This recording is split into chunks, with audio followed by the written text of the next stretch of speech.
At 44, I moved to another continent because I was afraid. Not because I wasn't afraid. Because I definitely was. My life had virtually fallen apart. And a lot of that was my own choice and my own doing. But eventually, staying scared me more than actually leaving. And I've been thinking about that because yesterday I was asking the question, if the leverage I had was based on somebody else's power, how much of that power was actually ever mine? And I think the answer to that might be options. Because when my life fell apart, I had one very important privilege. I had somewhere else I could actually go. I could leave Canada, I could move to Europe. So I could, in essence, start my life over.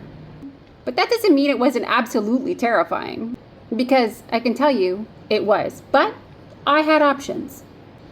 And sadly, somebody else that was in my position might not have had the same options that I did. Which makes me think how we talk about people that make big changes.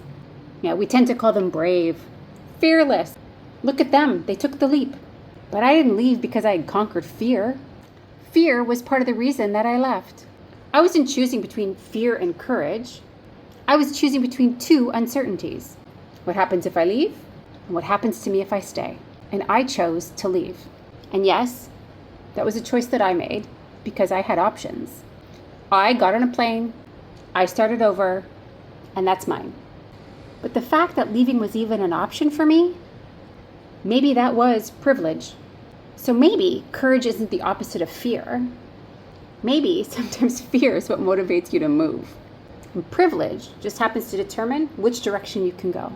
Which makes me wonder how much of what we actually call courage is actually just options.